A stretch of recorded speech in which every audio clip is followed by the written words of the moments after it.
మహాశివరాత్రి పరమశివుని చైతన్య గాథ. నమస్కారం. ఈరోజు మనం హిందువులకు అత్యంత పవిత్రమైన ఆ పరమశివుని అనుగ్రహం కురిసే మహాశివరాత్రి విశిష్టత గురించి తెలుసుకుందాం. అసలు ఈ రాత్రి వెనుక ఉన్న ఆ నిజమైన గాథలేమిటి? శివయ్య మహిమలు ఏమిటి? పదండి ఆ ఆధ్యాత్మిక ప్రయాణంలోకి వెళ్దాం. 1. లింగోద్భవం. ఆద్యంతాలు లేని జ్యోతి. చాలా కాలం క్రితం సృష్టికర్త అయిన బ్రహ్మ, రక్షకుడైన విష్ణుమూర్తి మధ్య ఒక చిన్న వాదన మొదలైంది. నేనే గొప్ప అంటే నేనే గొప్ప అని వారిద్దరూ తలపడుతున్న వేళ వారి మధ్య అకస్మాత్తుగా ఒక భారీ అగ్నిస్తంభం ప్రత్యక్షమైంది. దాని మొదలు ఎక్కడో, ముగింపు ఎక్కడో ఎవరికీ అర్థం కాలేదు. విష్ణువు వరాహ రూపంలో భూమిని తవ్వుకుంటూ వెళ్ళాడు.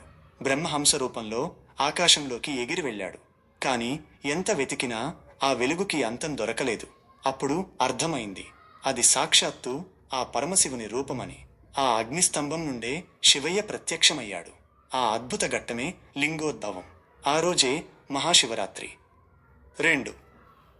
శివపార్వతుల కళ్యాణం.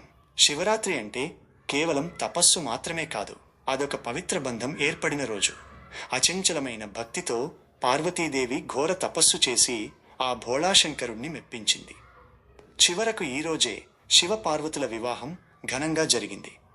అంటే చైతన్యం, శివుడు, శక్తి, పార్వతి ఏకమైన రోజు. ఈ సృష్టి ముందుకు సాగడానికి కారణమైన ఆ దివ్య కళ్యాణాన్ని మనం ఈ రోజు జరుపుకుంటాం. 3. హాలాహలం. లోకరక్షకుడు నీలకంఠుడు. మరో కథ ప్రకారం దేవతలు, అసురులు కలిసి అమృతం కోసం సముద్రాన్ని మదిస్తున్నప్పుడు అమృతం కంటే ముందు భయంకరమైన హాలాహలం, విషం పుట్టింది. ఆ విషం లోకాన్నంతటినీ దహించి వేస్తుంటే అందరూ భయంతో వణికిపోయారు. అప్పుడు ఆ లోకబాంధవుడు శివయ్యే ముందుకు వచ్చాడు. లోకాన్ని రక్షించడం కోసం ఆ విషాన్ని తానే మింగేశాడు.